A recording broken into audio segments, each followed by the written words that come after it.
carpaccio de saumon de Norvège au radis noir et rose. Notre radis noir, le voilà.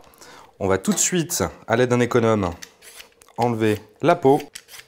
Voilà, et une fois que c'est fait, on peut le faire au couteau. Mais comme moi, je veux quelque chose de très fin, je vais utiliser ma mandoline. Attention, c'est une vraie mandoline de compète. Et je suis parti. Alors par contre, avec la mandoline, attention aux doigts. Voilà. Alors comme je le disais, je veux quelque chose quand même d'assez fin. Voilà. Dans mon saladier, à l'aide d'un couteau, je détache mes petits radis. Un petit dernier pour la route. Maintenant, je coupe les deux extrémités. On va les passer sous l'eau. Mes radis sont tout propres, tout beaux. Maintenant, exactement comme pour le radis noir, passage mandoline. Alors vraiment, je prends aucun risque. Quand j'arrive sur le bout du bout, j'arrête. Et je continue avec mes autres radis. On va pouvoir maintenant assaisonner. Un petit peu de jus de citron. Je mets ma main en dessous pour récupérer les petits pépins qui pourraient tomber. Un petit peu de sel.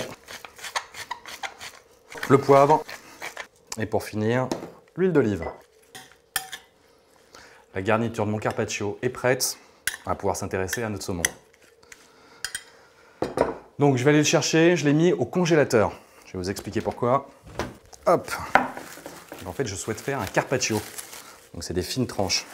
Donc le fait de le mettre un tout petit peu au congélateur va durcir la chair de mon saumon et ça sera beaucoup plus simple. Donc là, j'ai deux beaux pavés de saumon de Norvège. On les traite à cru, mais aucune crainte à avoir puisque ce saumon de Norvège a un contrôle continu tout au long de son élevage. Donc dans un premier temps, je vais enlever la partie blanche. Voilà. Donc pour ça, je vais utiliser un couteau avec la lame la plus fine possible. Je vérifie qu'il n'y ait pas d'arête. Bon, sur celui-là, il y en a. Donc, pince à épiler. Et puis alors là, on y va gaiement. Hop là. Donc, je commence ma découpe. Très simple. Je mets ma lame pas tout à fait à l'horizontale. Et je longe la peau. Alors, je ne cherche pas à faire vraiment des tranches ultra fines.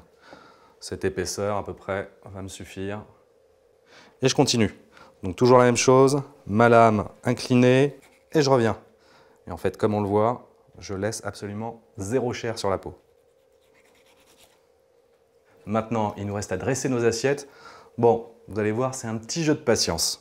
Je vais commencer par mettre deux tranches de carpaccio de saumon. Alors là, donc, on est sur un traitement accru du saumon. Splendide. Vous n'avez peut-être pas l'habitude, mais ce poisson qui est riche en oméga 3, en vitamines, en minéraux, comme il n'y a pas de cuisson, on préserve tout.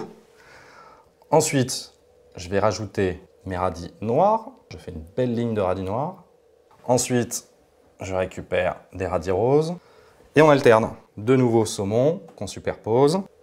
Radis noir, le radis rose pour apporter la petite touche colorée. Et je recommence. La petite touche finale. Alors ça va être des baies roses, un petit peu de couleur, un petit peu de croquant. Bon, c'est particulier les baies roses, donc j'en mets pas trop. Et de l'estragon, ça va m'apporter de la fraîcheur. Alors par contre, c'est une herbe qui est relativement forte, donc je choisis vraiment les feuilles les plus petites. Un dernier coup de moulin à sel et à poivre. Et voilà, une entrée ou un plat tout en fraîcheur, mon carpaccio de saumon de Norvège au radis noir et au radis rose. Et pour l'accompagner, je vous propose un verre de Côte de Provence rosé. Bon appétit!